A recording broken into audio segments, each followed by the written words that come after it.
I've been running out of things to say. Hey guys, morning, afternoon, and night, whatever time you're watching, welcome or welcome back to my channel. For today's video will be another sit-down video, and I will be featuring SHOPEE bags haul. It's been a while since I've done this kind of video. Last year pa yung last bag-related kind of video ko, which I featured my bag collection and as well as SHOPEE bags. I'll be linking it down in the description if interested kayo. But you know, over time, nagbabago rin naman yung style natin and yung mga preference natin. Nagbabago yung whole aesthetic natin when it comes to color scheme and everything. So if you wanna see what I got, then please keep on watching.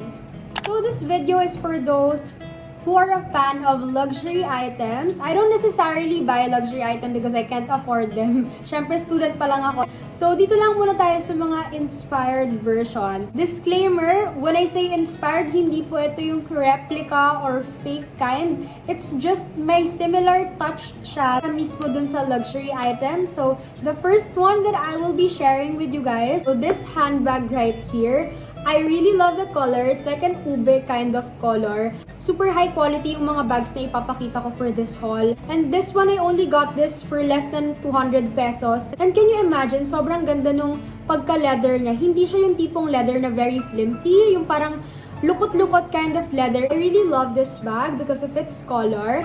I feel like tapos na ako dun sa era ng mga clothes and even mga bags ko when it comes to vibrant colors. Kaya now I'm focusing on the muted or neutral colors, and I love this one because wala pa akong purple bag na very muted lang yung color niya. And meron din siyang strap kasama, guys. And meron siyang kabitan dito, as you can see right there. Ayan, dyan ikakabit yung strap. So, nakatago siya. Super cute, diba? Although, nung una ko siyang nakuha, medyo gusot-gusot yung packaging, kaya nagusot din tuloy yung handle niya.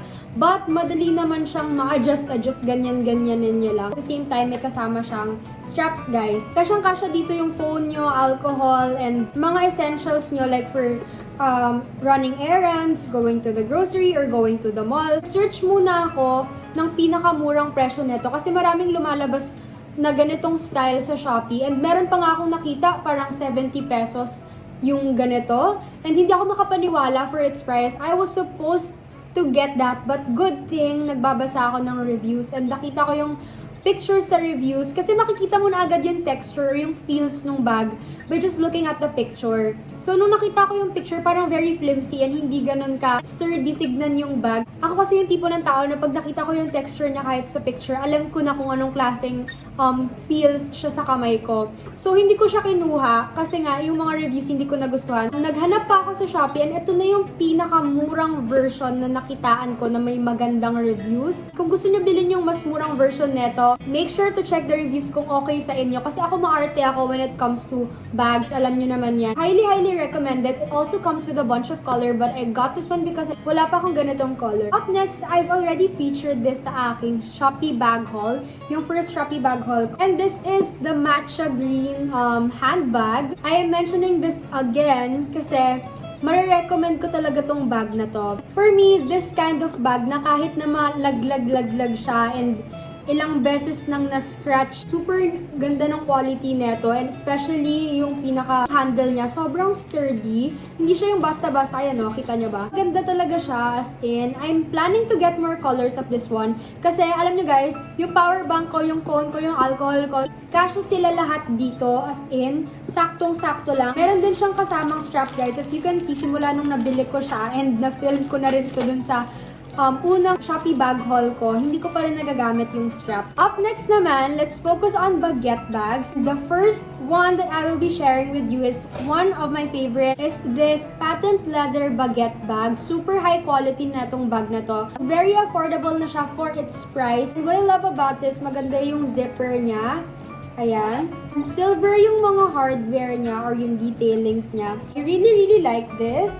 Ayan siya sa akin. Perfect length lang siya for a baguette bag. Very spacious siya, as in, marami kayong pwedeng malagay. May compartment din siyang isa pang maliit dito. Ayan. Ito yung madalas kong ginagamit ngayon na bag. I love patent leather bags. It's because kahit na matapunan sila ng water or alcohol, it wouldn't stain. You'll just wipe it away. And I highly recommend this bag. Ito, perfect to for streetwear. outfits like wearing mom jeans, tas oversized shirt, tas naka-shades lang kayo na black. Hindi siya namimili katulad ng ibang bags na pang girly outfit lang. Ito magagamit nyo talaga siya for any outfit or any style that you want. Wala ako masyado nakikitang ganitong style sa Shopee. So, I got this pleated blue bag. Super nice nung pagka-pleated niya or yung pinaka-pleats niya. Ganda rin yung zipper niya and gold naman yung hardware neto. Gold yung mga detailings niya and spacious din siya. So I highly recommend this one. It also comes with a bunch of color but I got this color. It's because yung blue bag ko, which is ayan, yung Celine na blue bag ko, hindi ko siya magamit for casual wear kasi minsan nalalakihan ako sa kanya. I bought a Baguette bag na color blue and what I love about this bag is meron siyang adjustan dito kung gano'n kahaba yung gusto nyo. By the way guys, sa shop ko rin nabili yung fur ball nila. Mahilig kasi ako mag-design ng bag. Kahit sa mga straps ng bags, nilalagyan ko ng Twilly pagka naboboringan ako. Just to make it look extra. Mura lang to guys, 20 pesos or less than 20. Hindi lang ako sure basta mura lang siya, kaya bumili na rin ako nito. And this is a white Baguette bag. Super ganda, diba? Kayo kasi yung mismong maglalagay ng strap na to pag nakuha niyo yung bag na to.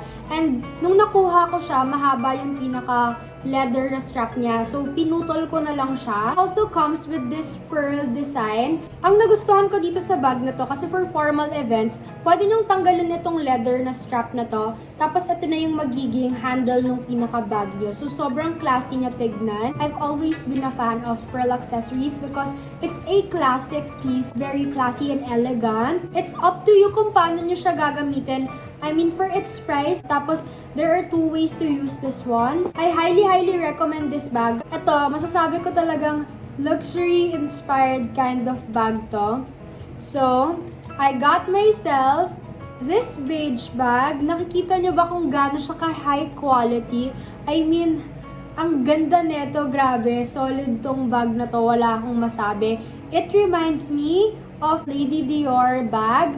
Pero it doesn't look exactly like this. Makikita mo pa rin yung difference ng dalawa. Because it's better to buy inspired bags or like yung may similar touch na design dun sa luxury item rather buying fake or replica kind na mga luxury bags. So, I highly recommend this bag. Super high quality.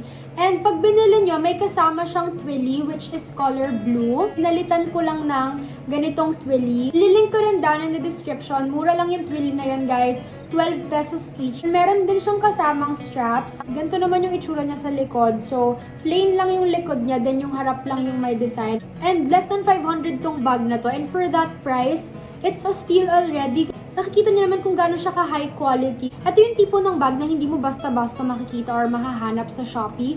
And this is such a steal already for its price. So I highly recommend this bag. For our last and final item, dito talaga ako na shook as in. Sa lahat ng mga pinakita ko, ito yung pinaka-favorite ko. This one. Sobrang ganda, diba? As in, pack na pack tong bag na to. Wala na akong masabi sa kanya. Ang ganda-ganda niya. Nakikita niyo naman sa camera. Shining, shimmery siya. So, this reminds me of the Chanel flap bag. Alam niyo naman na usong-uso yung Chanel na flap bag na yun. Like, almost every luxury bag collector has that kind of Chanel flap bag. And it's one of my dream also to get that one. Pero now na hindi pa natin yun afford, nakahanap ako ng dupe neto, guys. For its price naman kasi, you get what you paid for. I mean, hello? For 600 plus pesos, magrereklamo pa ba ako? Sobrang high quality neto. Actually, mas maganda pa nga siya dun sa Chanel flap bag because of its white outline or yung white border niya at the side. Sobrang ganda. And considering parang may glitter effect siya, may mga sequin design siya. You guys know I'm a sucker for shiny or mga glittery stuff. Rin sa side. Parang Chanel flap inspired tong bag na to because of its strap na ganitong chain. Na-adjust nyo din siya if gusto nyo ng pa-crossbody bag. Got this one in the size large kasi meron silang small and ito yung large nila. Kung dumating, naintindihan ko na kung bakit 600 plus siya.